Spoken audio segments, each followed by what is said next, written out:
There is nothing marginalization cannot do in any country. When people are marginalized, there are a lot of things that will spring up. When they are marginalized, there will be insurgency. When they are marginalized, you will see disagreement between the people and the elite, the government. This is exactly what is happening.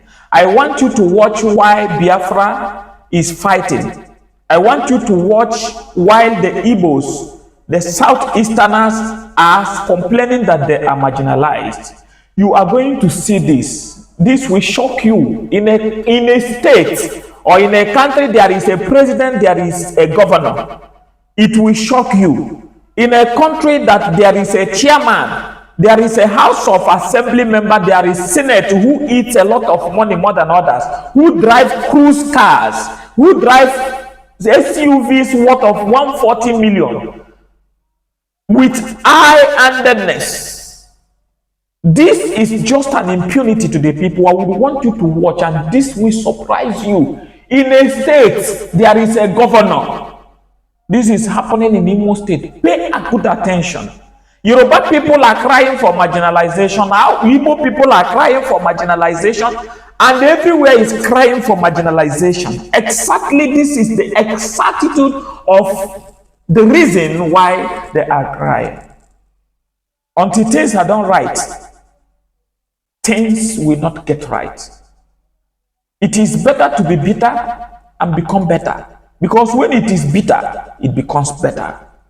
The people who the thing bitter, we know really this is what the people want. Watch this video. Just pay attention, watch this video.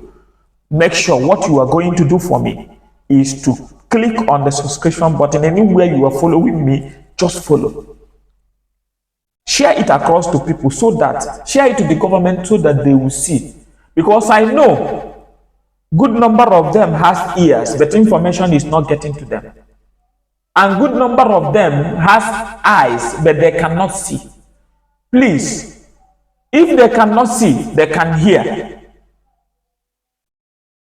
Either frozen or either no refer. If you are a deaf, you will hear. If you cannot hear, you can see. Watch the video and see why Biafrans are raising up placards. Yoruba people are raising up placards. Hausa people are raising up placards for bad governance. Watch the video. Subscribe, share it to people. Don't cross over. Give us your comment. If this government is a good government or is a bad government, just type on the comment section. Tell us how beautiful and how ugly this government is. Welcome back. Residents of 𝐁𝐈𝐀𝐅𝐀 and 𝐁𝐈𝐀 community in Idiato South local government area of Imo State are still faced with an existential threat posed by increasing gullies and landslide ravaging their communities, especially the total collapse of a federal road that links Imo and Anambra states.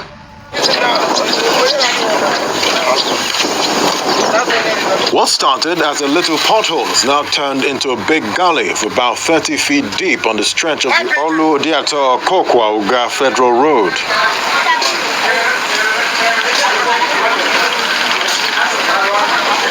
The dual-carriage federal highway was once a major access road linking Imo to Anambra, Ebonyi, Enugu, and other states in the south-south. Except for residents who have stayed here for long, this ecological disaster scares any visitor.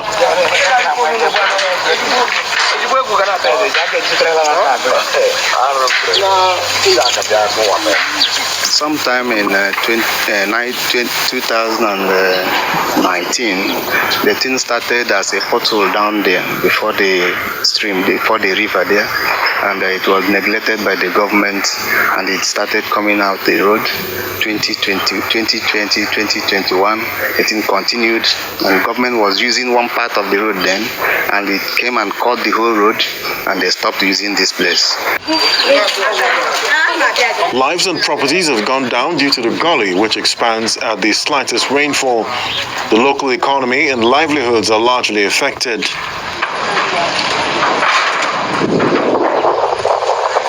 Lives in this community has so depreciated because we cannot even cross over to produce our farm, to bring out our farm products, and the people who lost their farmlands cannot also farm in any place. Many people have lost their buildings and they have no other place to stay. They are now hanging with neighbors and friends. So it has solely affected the lives of our community members. In fact, I'm one of the house owners. This is my house here. My house is at the verge of collapsing into the gully. And one of my uncles, the retired judge, his own had collapsed, but he's now squatting in another place, another village outside our home state. And in fact, most of us are afraid whenever it rains. There's this serious trauma in our minds if it starts raining, because the next moment you hear booms, that is collapsing of the gully or any of the buildings that are still standing. So people are afraid even to stay here anymore. I don't come here anymore, except on one or two occasions I drive in and drive out. That's the situation we find ourselves at this moment. For now, the whole of the families of Onyenakazi and Obonu, the Ono has the Monekis, their houses have collapsed and they have been displaced. Some are living at Olu, others are living some other places. So in fact, we are distressed at this moment. We are distressed. We don't have a place to stay. We are like refugees in our own hometown. By June last year, this place was not like this. These buildings had not collapsed. But this time around, we are talking of the more encroaching ones up there. That a lot of our relations up there are at the verge of having the similar effect. And that's our shame, our worry. And that's why we're saying the government should come to our aid. There's just devastating gully that is threatening our existence. And they should come to assist us. The Ecological Center of Projects, even the president and the works minister, they should come and do something about it. The village market, which used to be the biggest and busiest in the constituency, is now a shadow of itself. Parts of the market have been eaten by erosion. This is the home market that used to be the heartbeat of this community. It used to be the place where villagers trudge on a daily basis, every market day, to sell their farm wares. And for people from all over Idato, North, Idato, South, even Onisha, Anambra and all the rest, they come here to trade. The farmers bring their farm produce and sell at a very cheap prices. And that's why people come here to buy things. But this time around, you can see the market.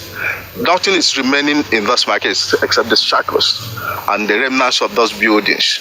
So there's nothing remaining. The filling station that you are seeing here now, as in its own shadow as well, used to be a busy place where people go to buy fuel. But now we cannot. We go to other areas to buy fuel to serve the community. And nobody's doing anything. There's nothing like business. If you look at this market now, the market is, serving the entire Olu zone, but they cannot come here again because there's no road to access the market again. Even the people that are living here, it is very difficult for them to, move out of this place. And if you manage to move out, you will stay there because you will come back again.